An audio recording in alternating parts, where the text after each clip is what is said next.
Bingo. Well, what's up, everybody? This is the Nowhere to Go But Up podcast, and I'm your host, Sean Dustin. Emergency broadcast this morning. We've got 2 days. On Monday, the FDA is going to hear, and they did this with the 5-year-olds, and I watched that as well. I listened to the whole thing while I was working, and it's basically public comment. You get a chance to address the fact that the drug companies, I believe Moderna and Pfizer, are going to request, or they have requested, emergency use authorization for COVID injections for 6-month-olds and above. So we're going to get to that real quick. First of all, if you're watching on YouTube or anywhere else that you're watching, please subscribe, rate, review, do all the things that you need to do to support the show. All of the links that we're going to be talking about will be available in the description for James and the opposedtofraud.com, which you can go do, as well as myself on my link tree, linktr.ee/nowhere to go but up. That's where you can follow myself at, and I'll throw this right here. Email for the show is at nowhere to go but up now at gmail.com. And so James, thanks for joining me again. We did the first time that we met, we did the the World Health Assembly that was going on, and I believe that we were successful in stopping that, correct?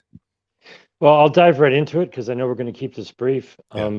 If I get you boinked off of YouTube because of what I'm going to say right now, I apologize in advance. But what happened with the WHO back in May was an absolute, complete, and total victory, and then there was a cherry put on top of it. The WHO was attempting to do what I think was the beginnings of the Great Reset. They wanted to take sovereignty and control away from all 194 member nations and give all that control to declare emergencies, in the sovereign territory of those nations to one guy, Tedros Ghebreyesus, who got reinstalled for a second 5-year term as the I say dictator general of the World Hypnosis Organization. And so, like all good dictators, he got reinstalled with no opposition. And so for the next 5 years, he's in charge of the WHO.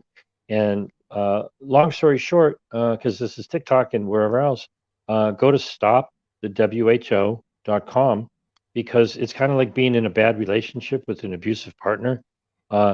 They canceled. There was supposed to be a public comment session next week, this coming week, the 16th and the 17th.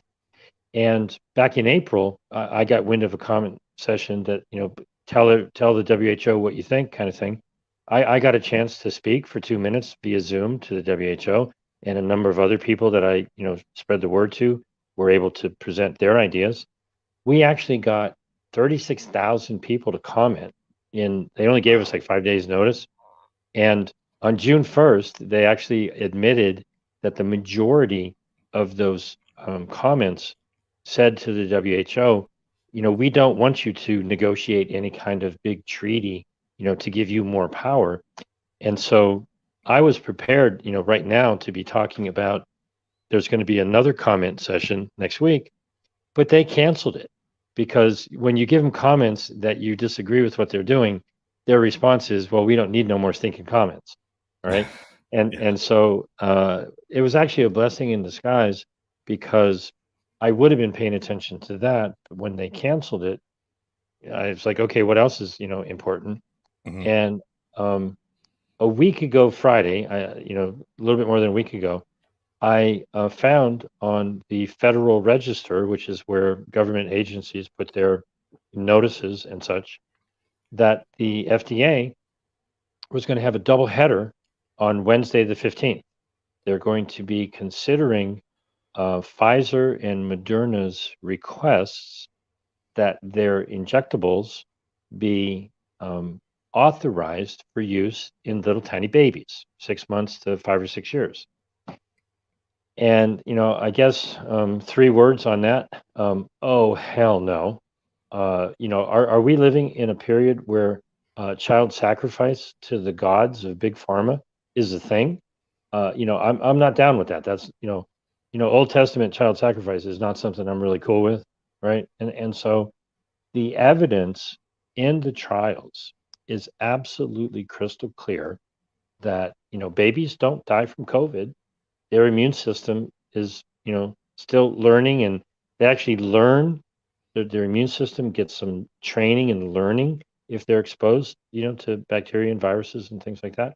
And so to start injecting them with some kind of genetic altering therapy when they are at absolutely no risk of dying from COVID, um, if that isn't evil, then I don't know what the hell is.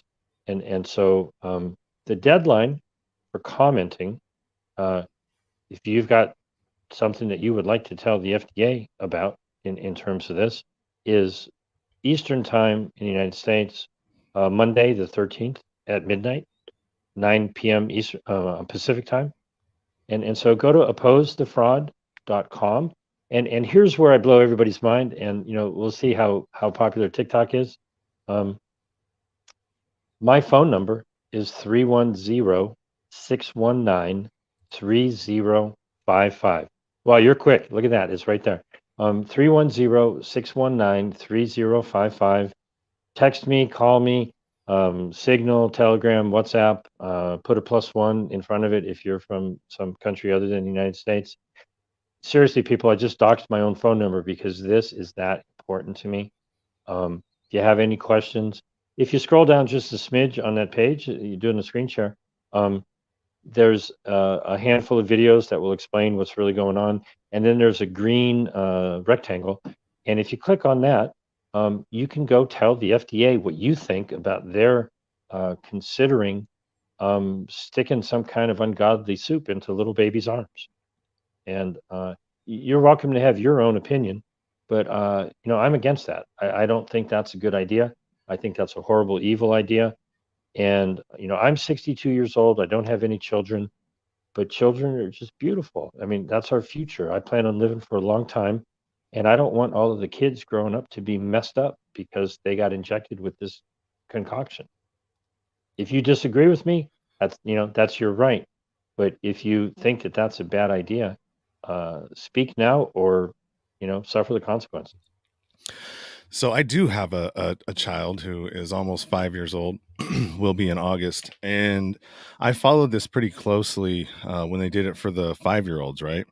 And I listened to the whole FDA thing, the panel discussion, the comment section, and I believe Jessica Rose was one of the people that Mhm. was talking, and I think maybe Steve Kirsch also was Mhm. able. He chimed in as well, and it really seemed like they already had their minds made up that this was nothing more than a formality, and they went ahead and authorized it anyways. And one of the comments that the guy made, and he says, well, he asked if there was any, I guess, studies or any information that I was, know where you're going. I know where yeah, you're going. Yep. that was available that we could, pull from, that we could draw from to see if this is safe for kids, safe and effective, like they said. And he said, well, no, well, we're not going to be able to find out until we start getting these injections into the arms of these kids, and then we can generate data. What? Clearly, this is a massive human experiment, and children are being sacrificed in an experiment. And there's just, could they make it more obvious? I knew where you were going because I heard what you heard way back then. And but that was 5 and up. Okay. Yeah. Now they're doing 6 months to 5 or 6 year old, depending upon Moderna or Pfizer. And so, everybody has a child, a grandchild, a niece or a nephew or a neighbor or somebody. Um, this isn't just about me because, this doesn't directly affect me. I'm not a little baby who's going to be jabbed. But here's how the coercion is likely to happen. Um, Mom and dad have a little baby and they got to go to work. So they got to take the baby to preschool. Oh, but wait a minute. Preschool might come down and say, oh, sorry, can't help you out anymore because your baby isn't, got the jabs.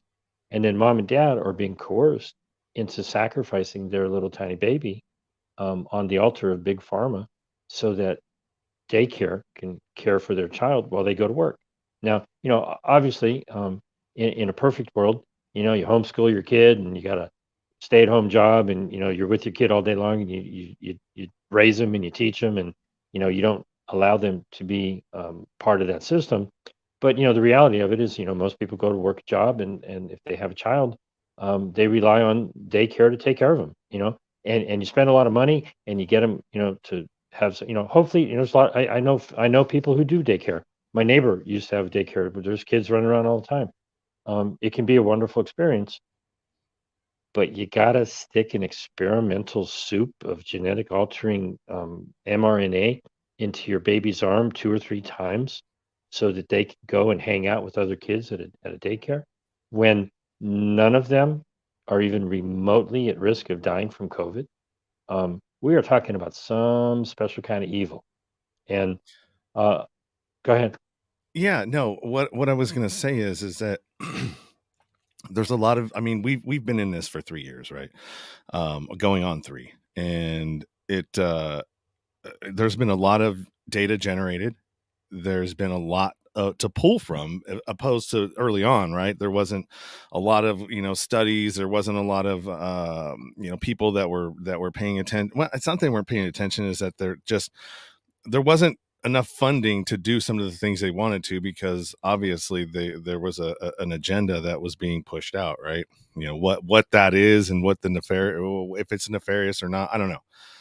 But is there enough data out there right now, to date, from doctors, McCullough, Fareed, all these amazing doctors out there that are on the front lines dealing with this?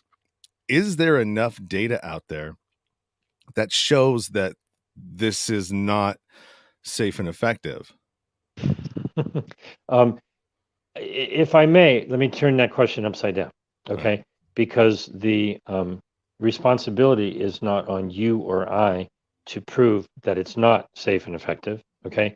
The responsibility is on the drug companies to prove that it is safe and effective. Well, number one, it's absolutely impossible to prove. This is a weird one, and just bear with me. Anything that's injected into a little tiny baby, right? um, will find its way, and there's plenty of science behind this. It will find its way into their, if it's a girl, into their ovaries, if it's a boy, into their testes and the whole rest of their body. So we're not just dealing with, oh, you didn't have a reaction, for the month that they did the study. We're talking about a multi-generational potential extinction level event. You're messing with little tiny babies' ovaries and testes. You're talking about their children 20, 30 years out. Okay. You did the safety test on that. You got to be kidding me, right? There's no way that you did that in 2 months. Okay. And so there's no way, it's absolutely impossible to determine safety, right? There is no benefit because kids don't die from COVID. So what would the benefit be? All right. And so the relative benefit to risk ratio, there's no benefit, and it's all risk. It's 100% risk. um, I literally was reading the document this morning from Moderna, and they said, oh, we really don't have any idea of what the risk for myocarditis and carditis might be. um, you're lying. All right. And Yeah. so um, that doesn't stop them from trying. So I'm going to put a positive twist on this, and maybe we can wrap it up. I don't know how long you Yep. want to talk, Yep. but the positive way of looking at this is to realize that the truth is the advisory committee that's meeting on Wednesday is an advisory committee. Big whoop-de-doo, right? They give their advice. People give me advice all the time. Sometimes it's wise and I follow it, and sometimes they go, I don't think so. The FDA is under no legal obligation to follow the advice. It's not a authoritative body that whatever they say goes.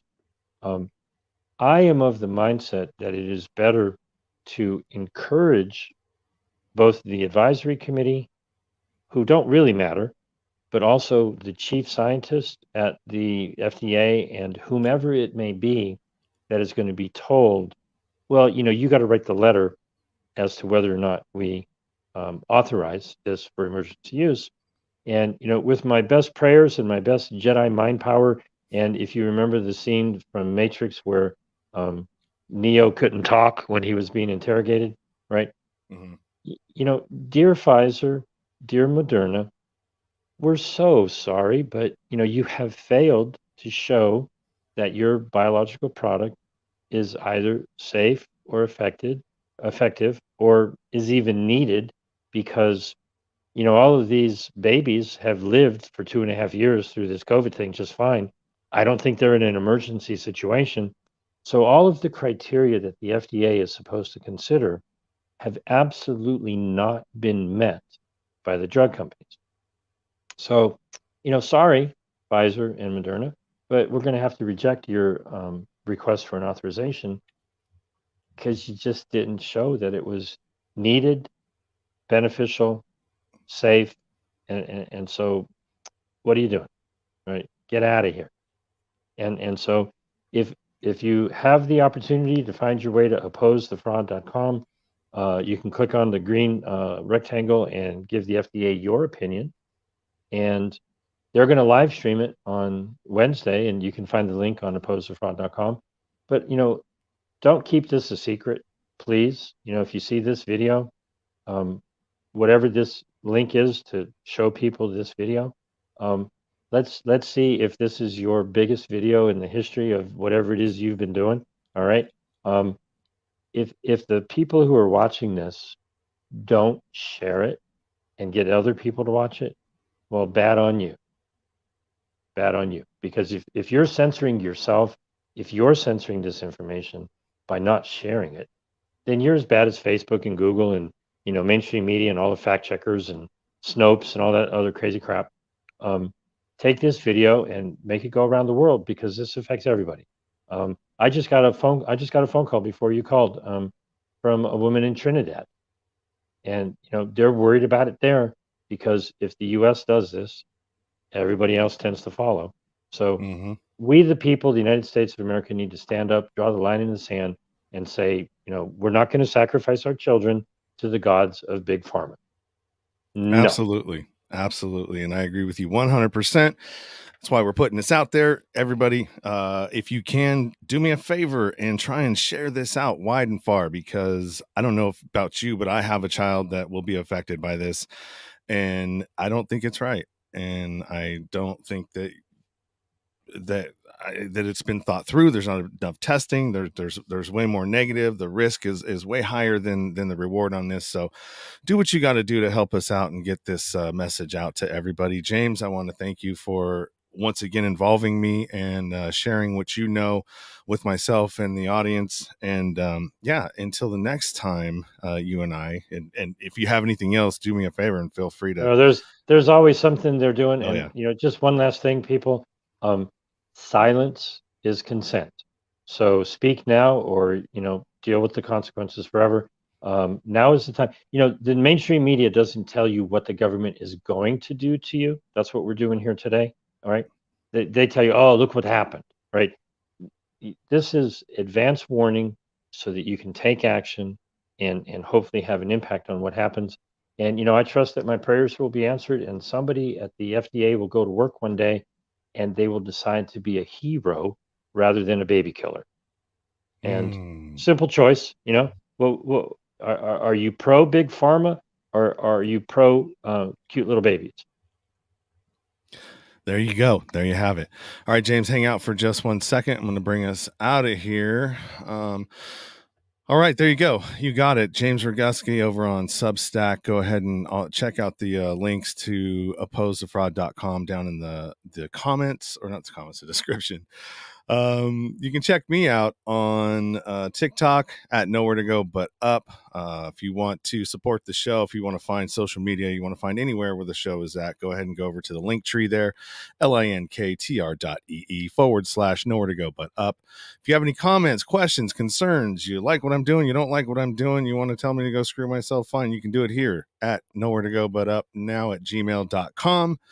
And for anything else, do me a favor, follow the podcast, check it out. I'm getting great guests and trying to just, find the truth in this sea of deception that we seem to be finding ourselves within the mainstream legacy media pool. So with that, keep it 100, stay true to yourself. Everything else is just noise. You've been listening to the Nowhere to Go But Up podcast. Sean is a single dad, a union blue-collar guy, and he spent time in federal and state prison for drug trafficking and fraud. When he was released from prison in 2006, all he had was the clothes on his back, a bag of mail, and some paperwork. Since then, he's turned his life around and shares the struggles and successes on this podcast. We hope you enjoyed the show, and we hope you were moved. To connect to the show, book a guest spot. For merch, Patreon, PayPal, and social media links, go to linktr.ee/nowhere to go but up. On Instagram at Nowhere to Go But Up Now. On Twitter at But Up Now. On the YouTube channel at Nowhere to Go But Up Podcast. See you next time.